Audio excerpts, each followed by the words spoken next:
Thank you. Okay, so I will discuss complete response in rectal cancer, and I will argue for surgery following complete response. And thank you, Dr. Geva, for accepting to present the minority opinion. We are from the same class, and you did have better grades than I did, but I'm a surgeon, therefore I'm going to win. So let's start. So I'll start with the standard of care. So we all know that the current standard of care in locally advanced rectal cancer is neoadjuvant treatment followed by TME surgery. And with this management, pathological complete response is achieved in 10 to 30% of the patients. Non-operative management of complete responders was proposed by Abargama from Brazil more than 10 years ago. And according to our watch and wait approach, patients are assessed for response something around 8 weeks after completion of their treatment, and complete responders are followed closely, very closely, we'll see that later, for 1 year. And then sustained responders are managed non-operatively. Sometimes TEMS of the scar is done in order to verify clearance of cancer cells from the rectal wall. So in my presentation, I will prove to you that not only non-operative management is not better than surgery, but it is worse. I will prove my points through several questions that I will answer to you. Who are the patients for non-operative management? What is non-operative management? What do we aim to achieve from it? And most importantly, what are the oncological results, or what do our patients lose when non-operative management fails? And it will fail. So let's start with the patients. Pathological complete responders are the patients with the best prognosis. Here in the table, in comparison to partial responders, you can see that with standard of care surgery, local recurrence is 0 and disease-free survival is near 100%.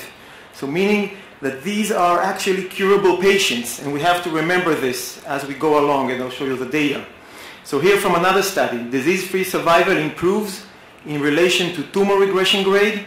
It's 100% for patients with the best regression grade. So the oncological results of non-operative management should be compared to the excellent results of complete responders, and not to the average, not to the 7% local recurrence rate or 70% disease-free survival rate of partial responders. A major problem with patient selection for non-operative management, and we saw it in the previous lectures, is the poor concordance between clinical and pathological response. For example, would we define any of these as a complete response? Probably not. Nevertheless, the upper two did have pathological complete response. And this inaccuracy goes both ways, for under and for overestimation of response. So we must have a better tool for evaluation of response in order to apply a non-operative approach. What about other modalities? CT, endorectal ultrasound, MRI are all not accurate enough. Here from the Marion study, post-radiation MRI could not predict T-stage, end-stage, or pathological complete response. Biomarkers, gain expression profiles did not add any accuracy. What about biopsy or resection of the scar in order to verify the pathological complete response? So biopsies, as we've seen before, are not accurate. And the problem with TEMS is that even if you have luminal clearance of cancer cells, it doesn't guarantee nodal clearance. And look at the following table. As you can see, for post-radiation T0, there is still a 5% chance for nodal metastasis. And these are patients that will recur. And these metastases are not treated and not detected by TEMS. So we're left with the option of intense follow-up. And you have to understand it's very intense follow-up. Patients are examined every month with a rectal examination, proctoscopy, endoscopy, CA level, CT is performed every 6 months, and an MRI every 3 months. So based on a clinical complete response of 68%, as published by Habergama herself, I think a big Israeli center is expected to enroll something like 25 patients a year. And this means an additional 100 MRIs that you need to perform and evaluate and sometimes rediscuss. And I'm not talking about the extra endoscopies and clinic visits and multidisciplinary conferences. So it's a very high load, and you have to ask yourself, are you capable of such a follow-up? Will the medical system cooperate with such a burden? Because if not, you're taking patients that are curable, I've shown you that before, and you're taking them through a risk that they will recur. And when they recur, it might be too late for them. So up to now, I've shown you that the patients for non-operative management are the best we have. Yet they are difficult to accurately identify, and therefore a very intense observation is needed. I would like to continue with treatment goals. What do we aim to achieve by non-operative management? So it is very intuitive to think that organ preservation directly translates into decreased surgical morbidity and improved quality of life. However, these are only potential advantages, and we need to prove them. First, non-operative management does not prevent surgical morbidity. For example, when a local excision of the scar is performed, like I've shown you before, and when salvage surgery will be done after all. Second, since the radiated rectum is preserved, the long-term side effects of radiation will occur over time. So I'm sure, Ravit, that you will present the surgical morbidity of TME surgery. I will show you the less obvious, the surgical morbidity of non-surgical treatment, because there is such a thing. When TEMS is done, it is associated with increased morbidity, a 50% overall complication rate and a 15% severe complications. Incontinence has been reported in 38% of the patients. Moreover, if TEM is positive for cancer cells and TME is done after all, then the risk for an APR increases from 10% to 40%. In regards to quality of life, you will find it interesting, but quality of life is not better after TEMS with rectal preservation in comparison to that after a proctectomy. The following phase 2 prospective trial will compare quality of life of non-operative management to that of TME surgery. But until results are back, and it will take several years, there is no proof for improved quality of life with non-operative management. No proof. So no advantages. So the patients are difficult to identify. I've shown that. The follow-up setup is very complicated, and the benefits are not proven. Now I will continue with the oncological results. And remember, these are patients that have the best results. Let's see the recurrence rates, the survival outcomes, and what are the outcomes for salvage surgery when non-operative management fails. So in Abergama's seminal study, there were no recurrences within the surgical group, and there was a 3% recurrence rate with non-operative management. Disease-free and overall survival were equivalent, and these results, I must admit, they are impressive. However, there are several limitations. First of all, it was a retrospective study. Second, we don't know what happened to the patients that dropped out of the study, because she included only patients that sustained their clinical response for a year. We don't know what happened to the patients that dropped in this year of very extensive, very close follow-up. And these results were not replicated by many other centers. For example, these are other centers that attempted a non-operative management, and you see that the recurrence rates were between 40 and 80%, very high.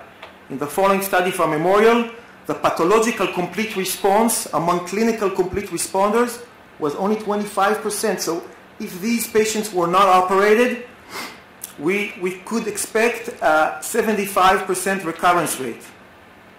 And when these tumors recur, salvage resection is associated with poor outcomes. And we heard about salvage and tumor recurrences yesterday. And this is from Abergama's own data.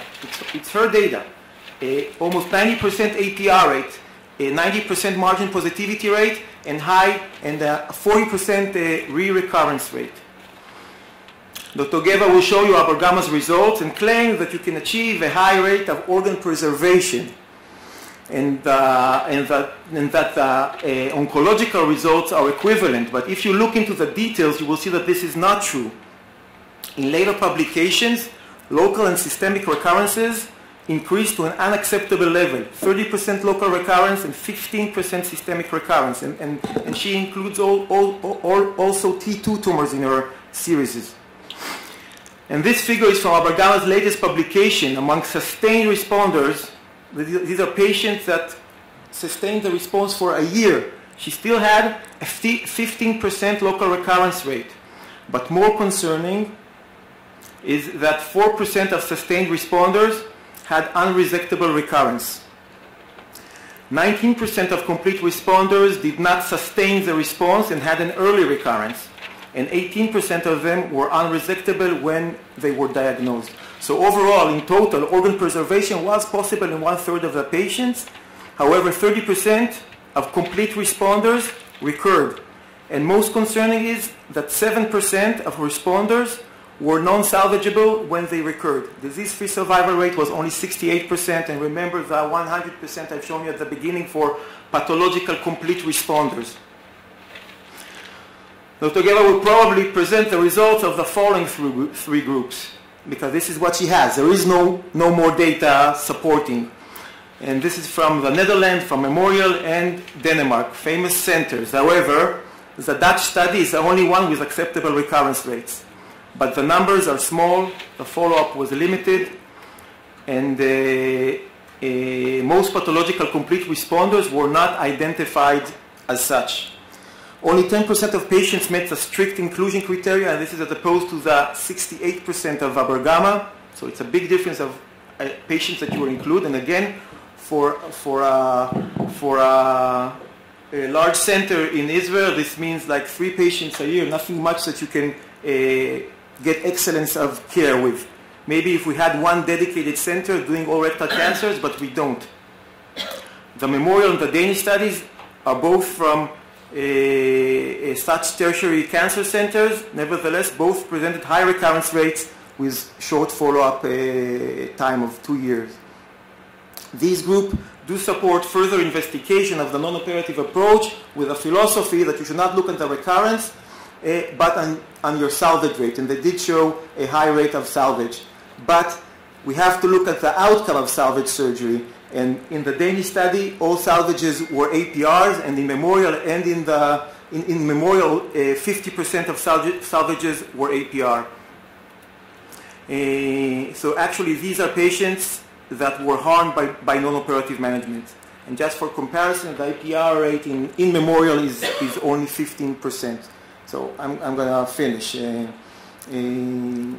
Again, this is about salvage surgery. It's radical. APR is in 60%. Exenteration is in 8%. So in summary, non-operative management is associated with a high recurrence rate, a 15% risk for early recurrence, additional 10% risk for late recurrence. Risk of recurrence remains elevated for many years following. We don't have the data yet. And when recurrence occurs, salvage has poor results. This is why it is not justified. Maybe you can consider it for special circumstances or within a clinical study. And this summarizes, the last slide, it summarizes the surgeon perspective. What surgeons think about non-operative management. 60% would not consider it, 70% would not even discuss it with the patients, and almost 90% don't believe the pathological results of pathological complete response. Thank you.